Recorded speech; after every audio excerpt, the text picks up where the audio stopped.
Even though these are 2-move combinations, you can still pick up where another combination begins, turning them into 4, 5, 6, 7, and even 8+ move combinations. If you're steps ahead, you're gonna win.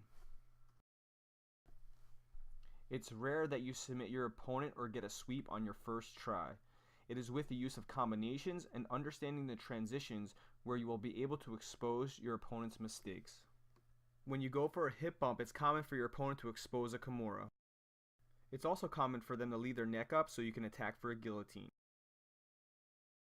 If you hip bump hard and they post their arm back, it leaves an opening for you to pull your leg out so you can get a triangle choke. A high percentage combination from the hip bump sweep is to come right back and attack for an omoplata. When you go for a Kimura, if your opponent decides to posture up, you can hit them with the hip bump sweep. Also, since their arm is bent back already, it's very easy to switch to an omoplata.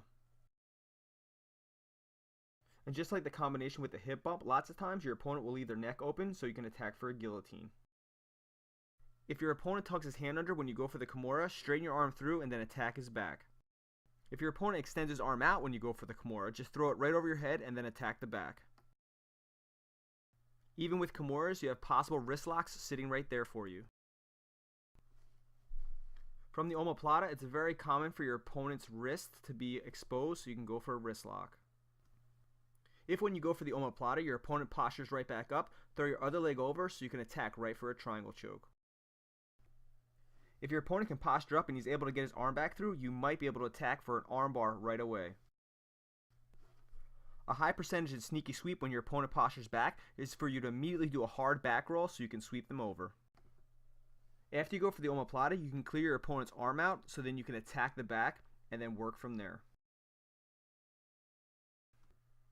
It's very common for your opponent to roll out when you go for the omoplata, so then you can get the side control position right away.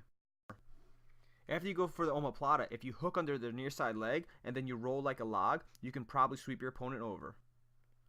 When your opponent grabs your wrist when you go for the guillotine, use your other hand to grab his wrist so you can throw your leg over and attack for a triangle. Really sneaky.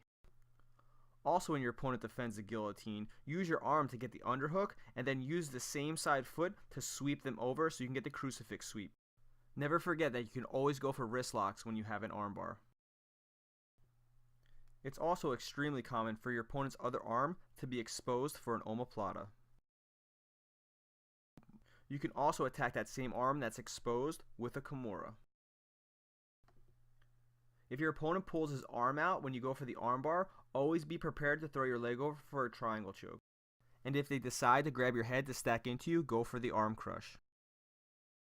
One of the best sweeps off of the armbar is the pendulum sweep, or what I call the flower sweep.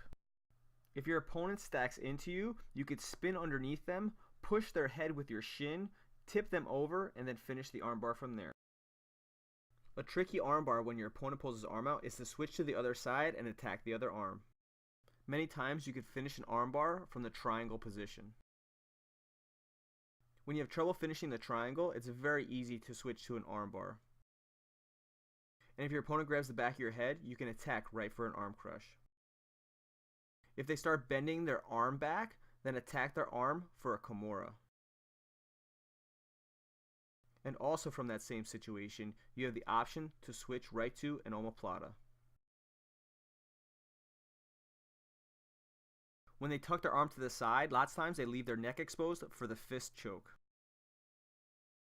Also, when they bend their arm to the side, you can switch to the reverse triangle, squeeze your knees together, and get the choke that way. And just like with a lot of other moves, with the triangle choke, wrist locks are sitting right there for you. My favorite thing to do when my opponent postures up to defend is to push with my hands over my head and sweep them. When you do the cross collar choke and they defend by answering the phone, push their elbow by and then take their back. Also, when you go for the cross collar choke and they answer the phone to defend, push their elbow by, trap their arm, and then get the pendulum sweep. For more videos and to get a first look at new upcoming videos, please subscribe to my YouTube channel.